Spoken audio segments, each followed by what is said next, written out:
जी नमस्कार। आवाज़े कहानी रवि की ज़ुबानी की 5वीं कड़ी में आप सभी का स्वागत है। दोस्तों, आपका प्यार मुझे लगातार मिल रहा है और इसी के सदके मेरा ये सिलसिला जारी है। तो आज की जो कहानी मैं लेके आया हूँ इसका नाम है पंचलाइट। इसको लिखा है फणीश्वर नाथ रेणु जी ने। ये बड़ी ही लोकप्रिय और मज़ेदार कहानी है और उम्मीद है मैं इसे आपके सामने बखूबी पेश करूँगा। तो देर न करते हुए पेश करते हैं कहानी पंचलाइट। पिछले 15 दिनों से दंड जुर्माने के पैसे जमा करके महतो टोली के पंचों ने पेट्रोमैक्स खरीदा है। इस बार रामनवमी के मेले में गांव में सब मिलाकर 8 पंचायतें, हर एक जाति की अलग अलग सभा चट्टी। सभी पंचायतों में दरी, जाजिम, सतरंजी और पेट्रोमैक्स है। पेट्रोमैक्स जिसे गांव वाले पंचलाइट कहते हैं। पंचलाइट खरीदने के बाद पंचों ने मेले में ही तय किया 10 रुपए जो बच गए हैं इससे पूजा की सामग्री खरीद ली जाए। बिना नेम टेम के कल कब्जे वाली चीज का पुण्याह नहीं करना चाहिए। अंग्रेज बहादुर के राज्य में भी पुल बनाने से पहले बलि दी जाती थी। मेले से सभी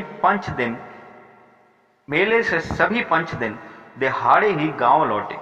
सबसे आगे पंचायत का छड़ीदार पंचलाइट का डिब्बा माथे पर लेकर और उसके पीछे सरदार, दीवान और पंच वगैरह। गांव के बाहर ही ब्राह्मण टोले के फुटंगी झाल टोक दिया, अरे कितने में लालटेन खरीदा है मैं तो। अरे देखते नहीं, पंचलैट है पंचलैट। बामन टोली के लोग ऐसे ही दाब करते हैं। अपने घर की डिबरी को भी बिजली की बत्ती कहेंगे और दूसरों के पंचलैट को लालटेन। टोले भर के लोग जमा हुए। औरत, मर्द, बूढ़े, बच्चे सभी काम काज छोड़कर दौड़े आए। चल रे चल, अपना पंचलैट आया है पंचलैट। छड़ीदार अग्नू महतो रह रहकर लोगों को चेतावनी देने लगा, हाँ जरा दूर से जरा दूर से, अच्छा छूछा मत करो, ठेस ना लगे अरे बच्चे, अरे हट। सरदार ने अपनी स्त्री से कहा, अब सांझ को पूजा होगी, जल्दी से नहा धोकर चौका चौड़ी लगाओ। टोले की कीर्तन मंडली के मूलगण ने अपने भगतिया पक्षकों को समझाकर कहा, देखो आज पंचलैट की रोशनी में कीर्तन होगा। बेतारे लोगों से पहले कहे देता हूं, आज यदि आकर धरने में देड़ बेड़ हुआ तो दूसरे दिन से एकदम बैकाट। औरतों की मंडली में गुलरी काकी गोसाई का गीत गुनगुनाने लगी। छोटे बच्चों ने उत्साह के मारे बेवजह शोरगुल मचाना शुरू कर दी।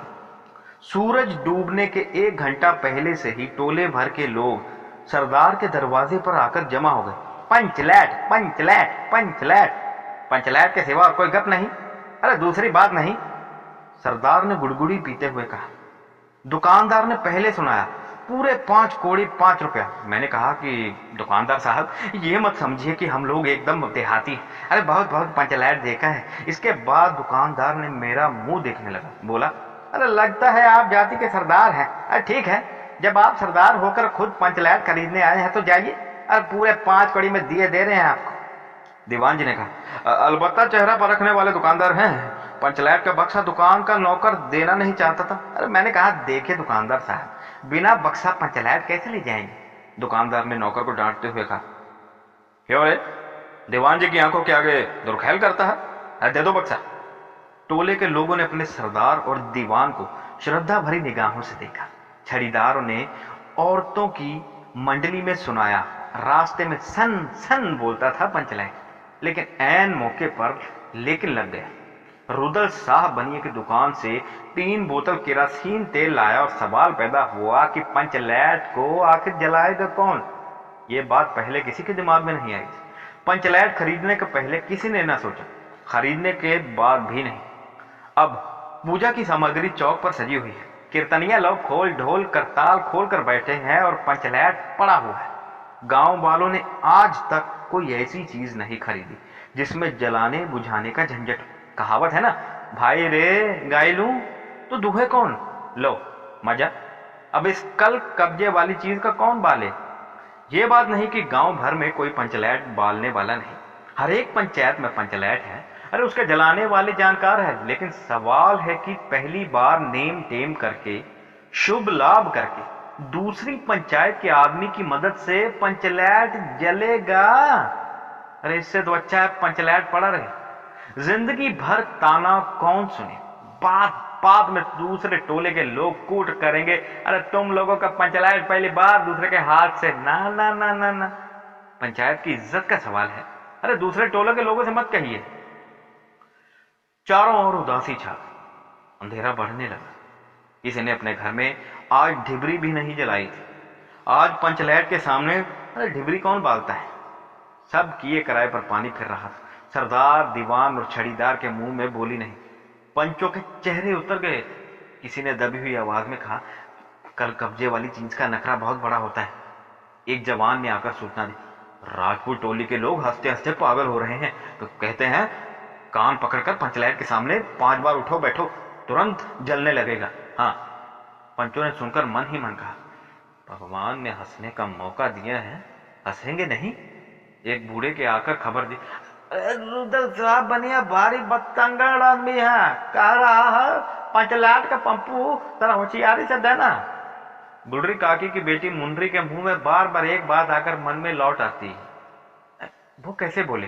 वो जानती है कि गोदन पंचलैट बालना जानता है, लेकिन गोदन का हुक्का पानी पंचायत से बंद है। मुंडरी की मां ने पंचायत से फरियाद की थी कि गोदन रोज उसकी बेटी को देखकर सलम सलम वाला सलीमा का गीत गाता है, हम तुमसे मोहब्बत करके सलम।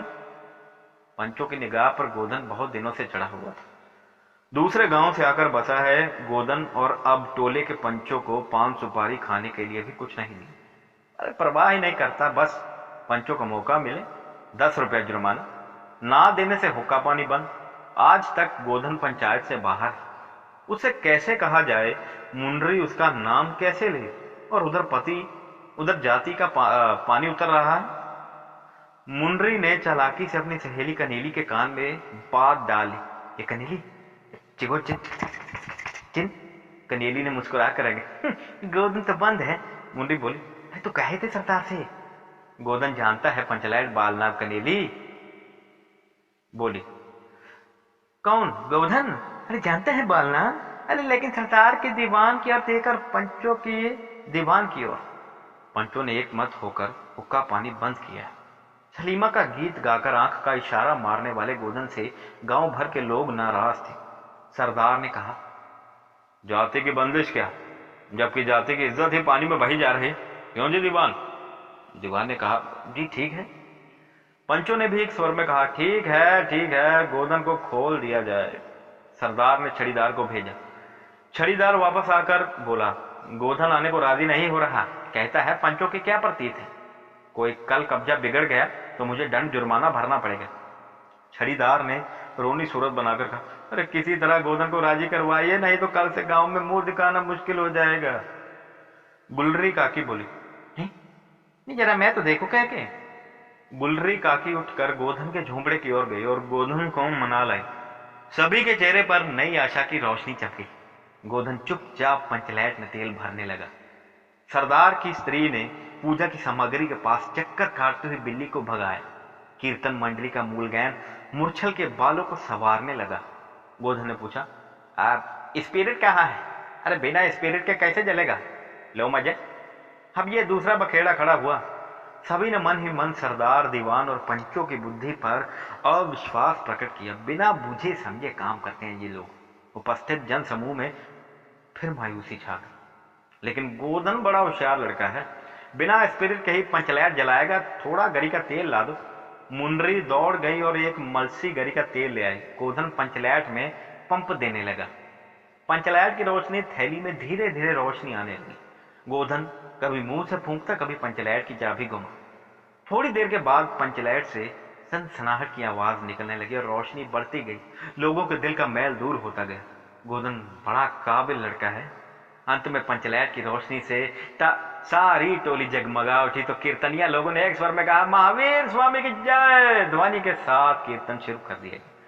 पंचलैट की रोशनी में सभी के मुस्कुराते हुए चेहरे स्पष्ट हो गए। गोधन ने सबका दिल जीत लिया। मुंडरी ने हसरत भरी निगाह से गोधन की ओर देखा। आंखें चार हुई और आंखों ही आंखों में बातें हुई। कहा, सुना, माफ करना, मेरा क्या कसूर? सरदार ने गोधन को बहुत प्यार से पास बुलाकर कहा, तुमने जाति की इज्जत रखी है, तुम्हारा 7 खून माफ। खूब गाओ सलीमा का गाना। गुलरी काकी बोली, अरे आज रात मेरे घर में खाना खाना गोधन। गोधन ने फिर एक बार मुंडरी की ओर देखा। मुंडरी की पलकें झुक गई। कीर्तनिया लोगों ने एक कीर्तन समाप्त कर जय हो की ध्वनि की। जय हो, जय हो। पंचलाइट के प्रकाश में पेड़ पौधों का पत्ता पत्ता पुलकित हो रहा था। तो दोस्तों ये थी कहानी पंचलाइट। उम्मीद है आप सबको पसंद आई होगी।